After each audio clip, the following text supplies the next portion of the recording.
Salut les réfractaires, aujourd'hui on va discuter ensemble de l'actualité de ces 7 derniers jours. C'est ce qu'on va appeler la revue des réfractaires et ce sera tous les lundis à 18 h. Donc voilà, c'est un nouveau format, donc si ça te plaît, n'hésite pas à partager et surtout là pour le coup à commenter pour dire ton avis et si tu as des retours sur le fond ou la forme comme d'habitude. Et donc on va parler du libéralisme, encore une fois, on va parler des plus riches, on va parler aussi de la dérive autoritaire, mais avant tout ça, on va faire un petit détour sur l'écologie parce qu'il y a pas mal de trucs qui sont sortis. Le réchauffement climatique induit par les activités humaines continue de s'aggraver alors que les actions climatiques de la France ne sont pas à la hauteur des enjeux ni des objectifs qu'elle s'est donnés.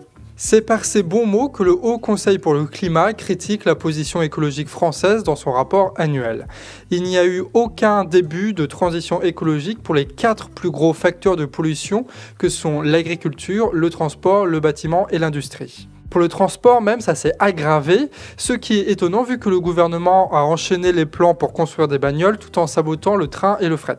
Ce qui fait que malgré les grands discours du gouvernement, malgré ce que disent les macroniens en général ou alors les médias milliardaires, il n'y a rien qui a été fait en matière écologique par le gouvernement. Rien. En un an, que dalle, si ce n'est un budget vert, ils appellent ça comme ça, ce qui doit vachement plaire aux comptables, mais qui seul ne sert à strictement rien du tout. Et comme s'il fallait une démonstration très rapide de leur incompétence, la Macronie a voté au même moment des aides de 15 milliards pour l'aviation et de 8 milliards pour l'automobile, tout en refusant d'intégrer des contreparties. Pareil pour le secteur du tourisme qui va toucher 18 milliards. Et tout ça, en fait, ça s'explique assez facilement. C'est que la ligne rouge que ne va jamais franchir la Macronie ou quelque autre gouvernement libéral par ailleurs, c'est d'imposer quoi que ce soit à l'économie de marché.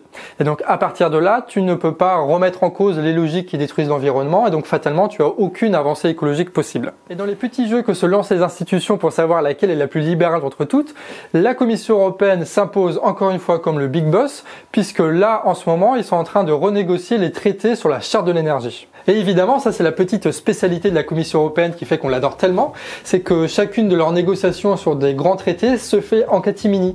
Personne ne sait ce qui se passe à l'intérieur de ces négociations, c'est totalement opaque. On appelle ça aussi le TSE et c'est un texte qui permet en fait, on connaît l'histoire, aux entreprises privées polluantes de porter plainte contre les États qui mettraient en place une législation qui porterait atteinte à leurs profits. Ça a été créé après l'effondrement de l'URSS pour assurer un approvisionnement en énergie de l'Europe et ce TSE devait permettre à la base de sécuriser les entreprises par rapport aux nationalisations arbitraires.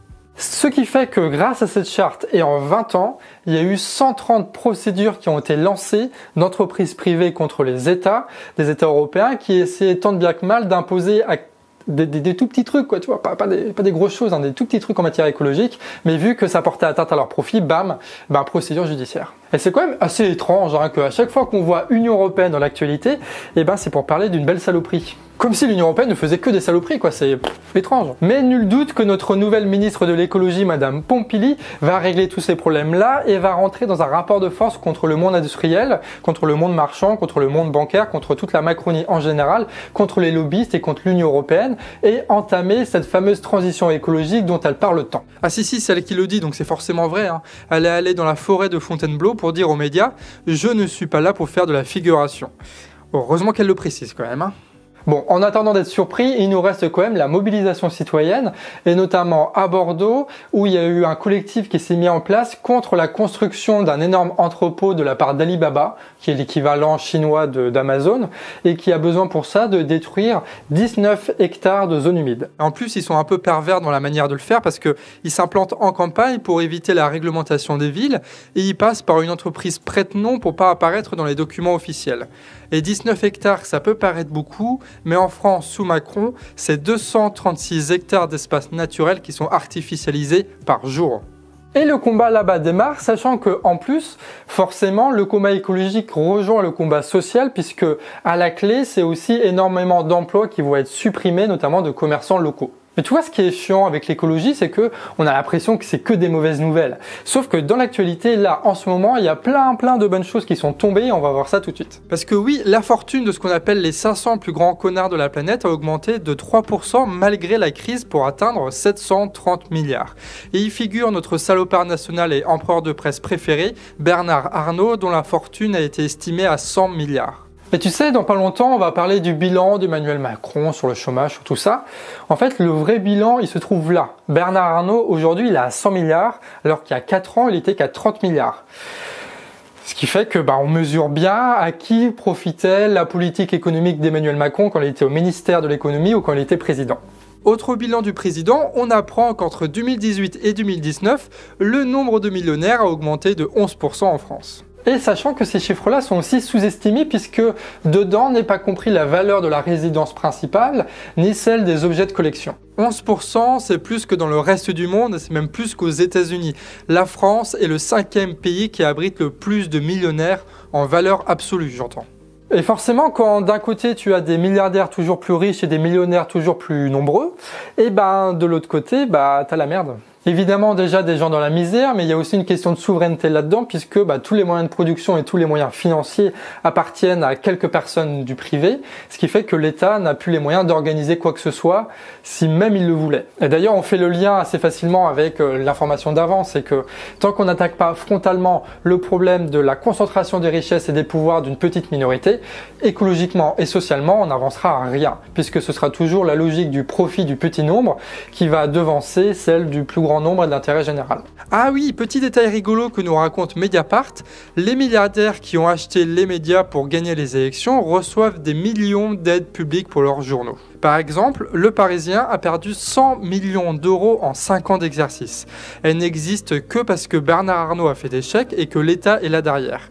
Preuve, s'il en fallait une, que cette histoire de rachat de presse, c'est uniquement à des fins politiques. En fait, l'État va dépenser 666 millions pour la presse, une même presse qui est détenue par des milliardaires qui ont vu leur fortune augmenter malgré la crise du Covid. Et bien sûr, mais est-ce la peine de le préciser, évidemment, la priorité sera donnée aux gros médias et pas aux petits canards indépendants ou locaux, évidemment. D'ailleurs, ça vient de tomber quand je fais cette vidéo et on va essayer d'en reparler à la fin de semaine parce que c'est une info de dingue.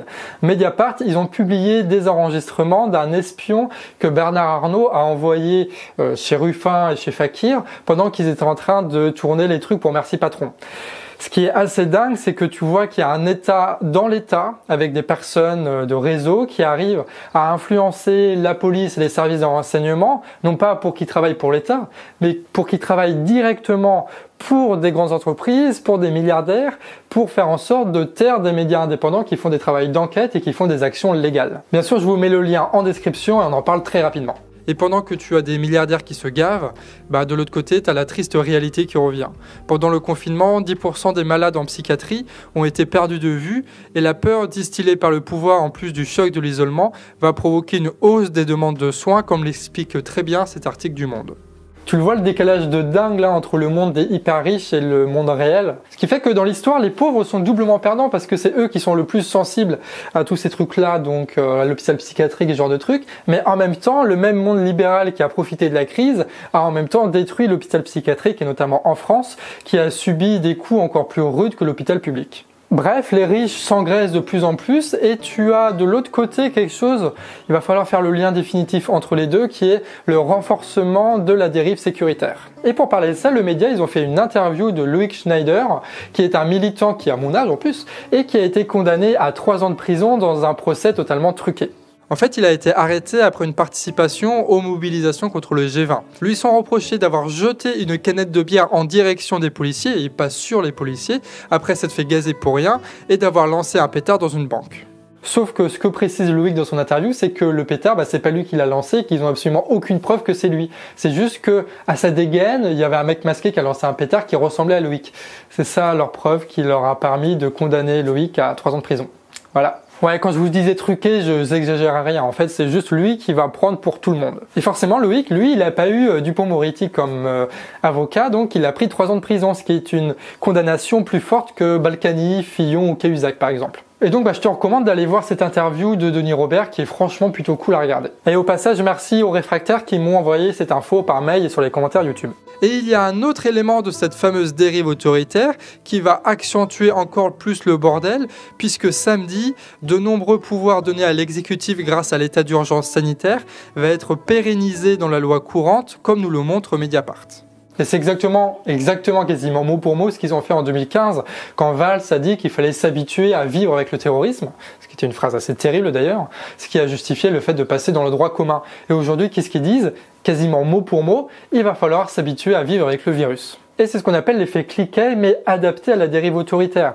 En gros, ça dit que à chaque fois que tu as une loi qui restreint les libertés, même de manière temporelle, en réalité, celle-là, elle est toujours pérennisée. Et d'où d'ailleurs l'importance de toutes ces tribunes qui ont été lancées pendant le confinement qui disaient qu'il ne fallait pas succomber à la dérive autoritaire parce que une fois qu'on a dit oui, et ben même pour un petit court moment, on a dit oui pour toujours. C'est donc un gouvernement avec plus de pouvoir mais aussi tout nouveau qui vient de passer une semaine de merde. Parce que Jean Castex, il a fait sa première réunion avec les partenaires sociaux et il a fait quelque chose d'incroyable, il a fait un miracle.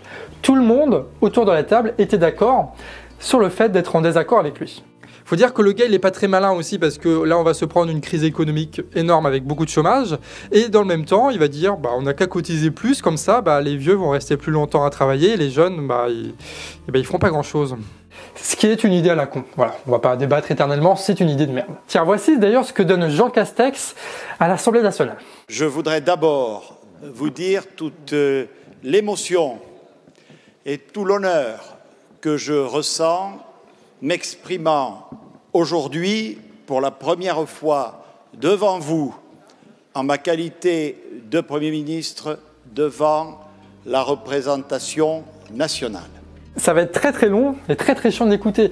Et c'est peut-être pas un hasard parce que cette manière de faire de la langue de bois tout en tenant des discours très lents et très longs, c'est une manière aussi de dépolitiser le débat parce que personne l'écoute, tout le monde en a marre et personne ne veut débattre avec ça. Et c'est d'ailleurs une belle différence à faire avec Édouard Philippe. Leur style est un peu différent, mais c'est le même but de toute façon, c'est imposer des réformes libérales sans jamais discuter du fond. D'ailleurs, il va faire son discours d'investiture de je sais pas trop quoi de Premier ministre là, il va le faire le 15 juillet, soit le lendemain du discours d'Emmanuel Macron. Preuve s'il en fait une que le Premier ministre il est juste là pour appliquer ce que le président décide. Et ce côté présidentialisme, il n'a jamais été aussi flagrant qu'avec ce duo improbable Macron... Comment il s'appelle déjà ? Putain, on oublie toujours son nom, c'est incroyable. Castex, Jean Castex, avec ce duo improbable de Macron-Jean Castex. Mais évidemment, Jean Castex n'est pas seul dans cette mission de démolir la société française et il a comme appui précieux étrangement, quelle coïncidence, des médias de milliardaires. C'est passé sous BFM il y a quelques jours et en gros, l'idée c'était de montrer à tout le monde que les Français, ils étaient prêts à travailler plus. Et donc, ils ont fait un sondage. Sauf que même en le truquant à la base, ils n'ont pas obtenu les chiffres qu'ils voulaient. Alors ils se sont adaptés jusqu'à l'indécence. Un refus de 50 à 70% pour travailler plus, ça devient un 30 à 50% de personnes favorables, ce qui justifie le titre « Les Français prêts à travailler plus ».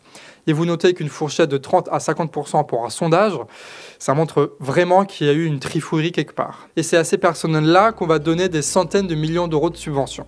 Ah oui, au passage, ça c'est juste pour le plaisir, le média Encore Eux, ils ont fait une émission, une facecam, et ils ont analysé en fait ce bout de passage de Ruth Elf-Krief qui est absolument incroyable. Il est la personnalité qui d'ailleurs a fait ses preuves. Il est très consensuel. Il a une personnalité très chaleureuse, très élu local, très implanté. Il y a des gens qui ne sont pas très connus, mais ils endossent l'habit. Et d'ailleurs, en passant, c'est un petit détail, mais peut-être pas tant que ça, on ne sait toujours pas pourquoi on a changé de Premier ministre. Officiellement, il n'y a pas de raison. Et on est obligé de se dire que c'est l'ombre de Philippe qui déplaisait à sa royauté Macron au moment où tout le monde a les présidentielles en tête. Et on va faire un petit tour un peu de tout ce qui se passe autour de nous, notamment aux États-Unis où le nombre de contaminés par le Covid continue de grimper pour atteindre 66 000 nouveaux cas en une seule journée. Sinon, le maire de Séoul et futur candidat pour les présidentielles a été retrouvé mort après l'ouverture d'une enquête pour harcèlement sexuel.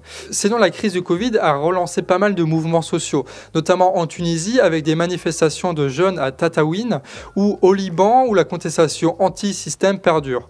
En Serbie, c'est la merde avec des grosses manifs suite à une incompétence du gouvernement qui a truqué les chiffres de l'épidémie pour justifier une élection, ce qui a largement contribué d'ailleurs à la prolifération du virus. Attends, c'est bien de la Serbie qu'on parle? Oui, c'est ça, c'est bien de la Serbie.